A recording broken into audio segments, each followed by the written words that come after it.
He put the gun back into the bureau drawer and shut the drawer. No, not that way. Louise wouldn't suffer. It was very important that this thing have, above all, duration. Duration through imagination. How to prolong the suffering? How, first of all, to bring it about? Well, the man standing before the bedroom mirror carefully fitted his cufflinks together. He paused long enough to hear the children run by swiftly on the street below, outside this warm two-story house. Like so many gray mice, the children, like so many leaves. By the sound of the children you knew the calendar day. By their screams you knew what evening it was. You knew that it was very late in the year. October, the last day of October, with white bone masks and cut pumpkins, and the smell of dropped candle wax. No, things hadn't been right for some time. October didn't help any. If anything, it made things worse. He adjusted his black bow tie. If this were spring, he nodded slowly, quietly, emotionlessly at his image in the mirror, then there might be a chance. But tonight, all the world was burning down into ruin. There was no green spring, none of the freshness, none of the promise. There was a soft running in the hall. That's Marion, he told himself, my little one. All 8 quiet years of her, never a word, just her luminous gray eyes and her wondering little mouth. His daughter had been in and out all evening, trying on various masks, asking him which was most terrifying, most horrible. They had both finally decided on the skeleton mask. It was just awful. It would scare the beans from people. Again he caught the long look of thought and deliberation he gave himself in the mirror. He had never liked October, ever since he first lay in the autumn leaves before his grandmother's house, many years ago, and heard the wind and sway the empty trees. It had made him cry, without a reason, and a little of that sadness returned each year to him. It always went away with the spring, but it was different tonight. There was a feeling of autumn coming to last 1,000,000 years. There would be no spring. He had been crying quietly all evening. It did not show, not a vestige of it, not on his face. It was all hidden somewhere, and it wouldn't stop. The rich, syrupy smell of sweets filled the bustling house. Louise had laid out apples and new skins of toffee. There were vast bowls of punch fresh mixed, stringed apples in each door, scooped, vented pumpkins peering triangularly from each cold window. There was a water tub in the center of the living room waiting, with a sack of apples nearby, for dunking to begin. All that was needed was the catalyst, the impouring of children to start the apples bobbing, the stringed apples to penduluming in the crowded doors, the sweets to vanish, the halls to echo with fright or delight. It was all the same. Now the house was silent with preparation, and just a little more than that. Louise had managed to be in every other room save the room he was in today. It was her very fine way of intimating, "Oh, look, Mitch, see how busy I am. So busy that when you walk into a room I'm in, there's always something I need to do in another room. Just see how I dash about." For a while he had played a little game with her, a nasty, childish game. When she was in the kitchen, then he came to the kitchen, saying, "I need a glass of water." After a moment he, standing, drinking water, she like a crystal witch over the caramel brew, bubbling like a prehistoric mud pot on the stove, she said, "Oh, I must light the pumpkins," and she rushed to the living room to make the pumpkins smile with light. He came after, smiling. "I must get my pipe." "Oh, the cider!" she had cried, running to the dining room. "I'll check the cider," he said, but when he tried following, she ran to the bathroom and locked the door.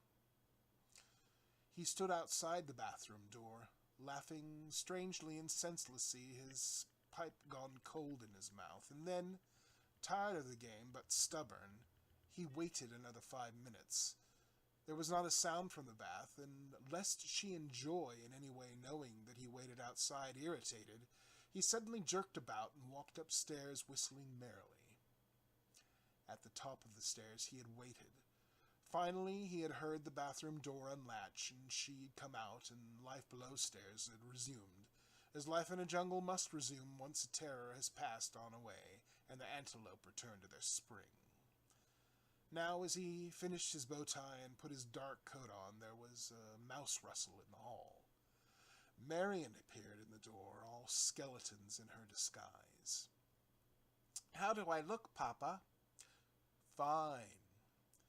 From under the mask, blonde hair showed. From the skull sockets, small blue eyes smiled. He sighed. Marian and Louise, the two silent denouncers of his virility, his dark power. What alchemy had there been in Louise that took the dark of a man and bleached the dark brown eyes and black hair, and washed and bleached the ingrown baby all during the period before birth, until the child was born? Marian, blonde, blue-eyed, ruddy-cheeked. Sometimes he suspected that Louise had conceived the child as an idea, completely asexual, an immaculate conception of contemptuous mind and cell. As a firm rebuke to him, she had produced a child in her own image, and, to top it, she had somehow fixed the doctor, so that he shook his head and said, "Sorry, Mr. Wilder, your wife will never have another child. This is the last one." "And I wanted a boy," Mitch had said 8 years ago. He almost bent to take hold of Marian now in her skull mask. He felt an inexplicable rush of pity for her, because she had never had a father's love, only the crushing, holding love of a loveless mother. But most of all he pitied himself, that somehow he had not made the most of a bad birth, enjoyed his daughter for herself, regardless of her not being dark and a son like himself. Somewhere he had missed out. Other things being equal, he would have loved the child. But Louise hadn't wanted a child anyway in the first place. She had been frightened of the idea of birth. He had forced the child on her, and from that night, all through the year until the agony of the birth itself, Louise had lived in another part of the house. She had expected to die with the forced child. It had been very easy for Louise to hate this husband, who so wanted a son that he gave his only wife over to the mortuary. But Louise had lived, and in triumph. Her eyes, the day he came to the hospital, were cold. "I'm alive," they said, "and I have a blonde daughter. Just look." And when he had put out his hand to touch, the mother had turned away to conspire with her new pink daughter-child, away from that dark, forcing murderer. It had all been so beautifully ironic. His selfishness deserved it. But now it was October again. There had been other Octobers, and when he thought of the long winter, he had been filled with horror year after year to think of the endless months mortared into the house by an insane fall of snow, trapped with a woman and child, neither of whom he loved or loved him, for months on end. During the 8 years there had been respites. In spring and summer you got out, you walked, picnicked. These were desperate solutions to the desperate problem of a hated man. But in winter, the hikes and picnics and escapes fell away with leaves. Life, like a tree, stood empty, the fruit picked, the sap run to earth. Yes, you invited people in, but people were hard to get in winter, with blizzards and all. Once he had been clever enough to save up for a Florida trip. They had gone south. He had walked in the open.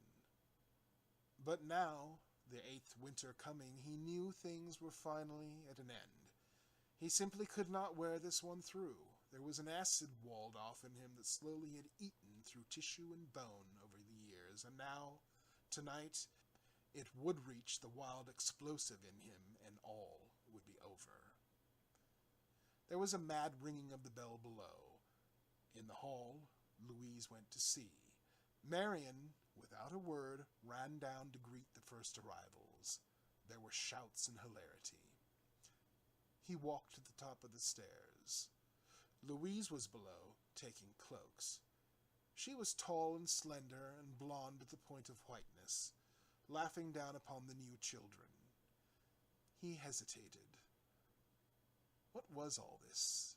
The years, the boredom of living? Where had it gone wrong? Certainly not with the birth of the child alone. But it had been a symbol of all their tensions, he imagined. His jealousies and his business failures, and all the rotten rest of it. Why didn't he just pack a suitcase and leave? No, not without hurting Louise as much as she had hurt him. It was as simple as that. Divorce wouldn't hurt her at all. It would simply be an end to numb indecision.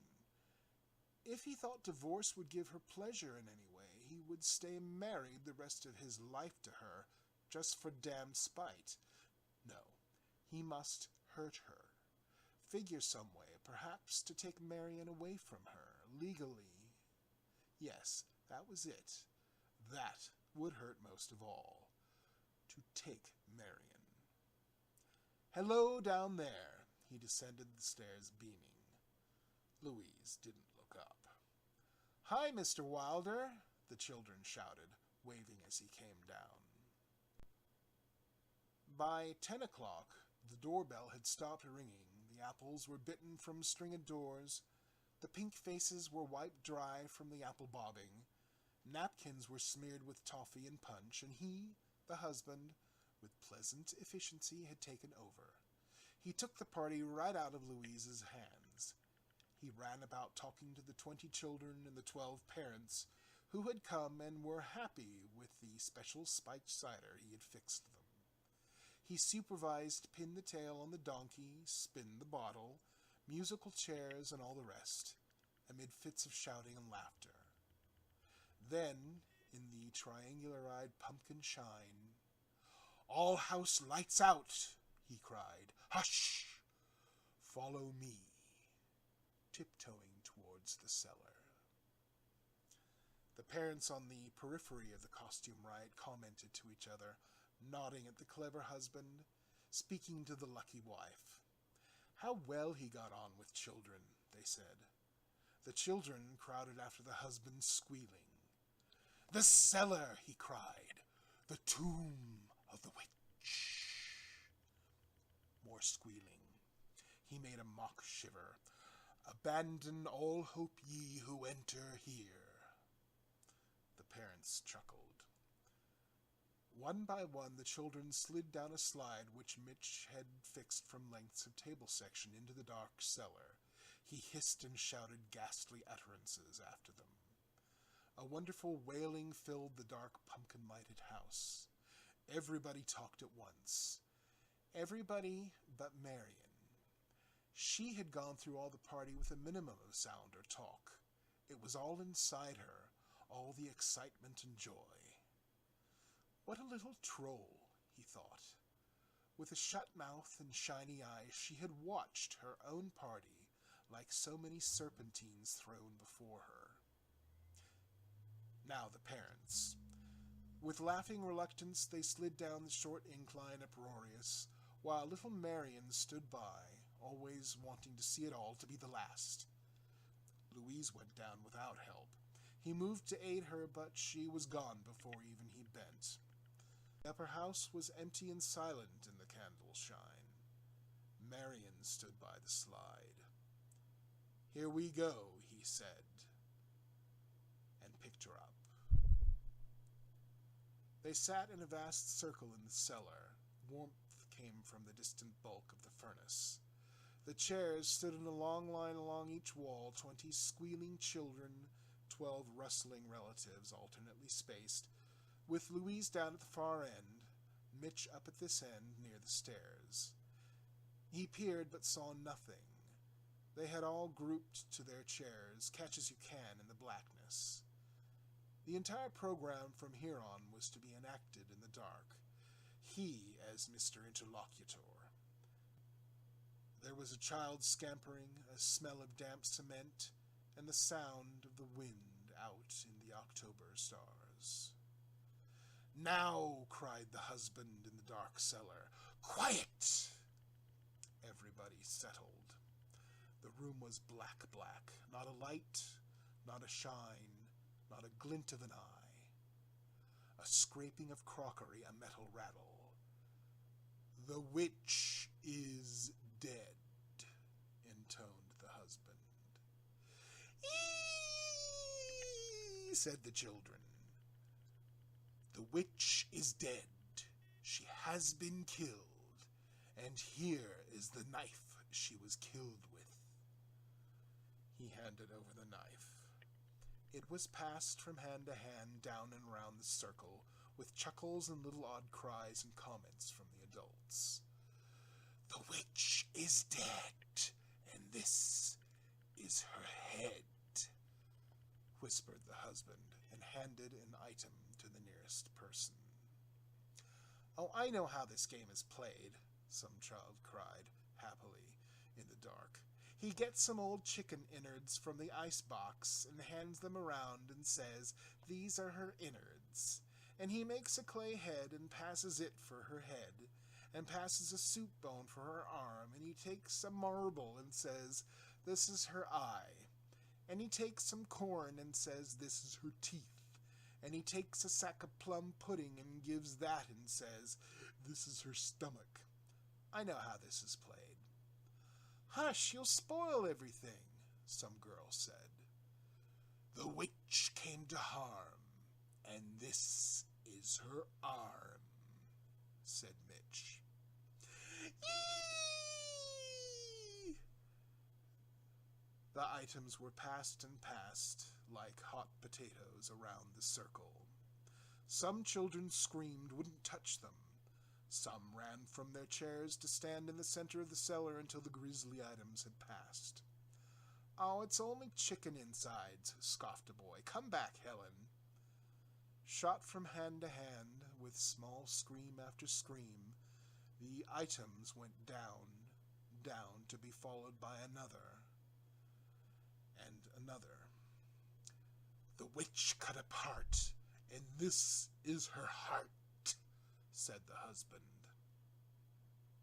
6 or 7 items moving at once through the laughing, trembling dark. Louise spoke up. "Marion, don't be afraid. It's only play." Marion didn't say anything. "Marion," asked Louise, "are you afraid?" Marion didn't speak. "She's all right," said the husband. "She's not afraid." On and on, the passing, the screams, the hilarity. The autumn wind sighed about the house, and he, the husband, stood at the head of the dark cellar, intoning the words, handing out the items. "Marion," asked Louise again from far across the cellar. Everybody was talking. "Marion," called Louise. Everyone quieted. "Marion, answer me. Are you afraid?" Marion didn't answer. The husband stood there at the bottom of the cellar steps. Louise called, "Marion, are you there?" No answer. The room was silent. "Where's Marion?" called Louise. "She was here," said a boy. "Maybe she's upstairs." "Marion!" No answer. It was quiet. Louise cried out, "Marion! Marion!" "Turn on the lights," said one of the adults. The items stopped passing. The children and adults sat with the witch's items in their hands. "No!" Louise gasped. There was a scraping of her chair wildly in the dark. "No, don't turn on the lights. Oh, God, God, God, don't turn on the lights, please. Don't turn on the lights. Don't!" Louise was shrieking now. The entire cellar froze with a scream. Nobody moved. Everyone sat in the dark cellar, suspended in the suddenly frozen task of this October game. The wind blew outside, banging the house. The smell of pumpkins and apples filled the room, along with the smell of the objects in their fingers, while one boy cried, "I'll go upstairs and look." And he ran upstairs hopefully and out around the house, 4 times around the house, calling, "Marion! Marion! Marion!" over and over, and at last, coming slowly down the dark stairs into the waiting, breathing cellar, and saying to the darkness, "I can't find her." Then some idiot turned on the lights.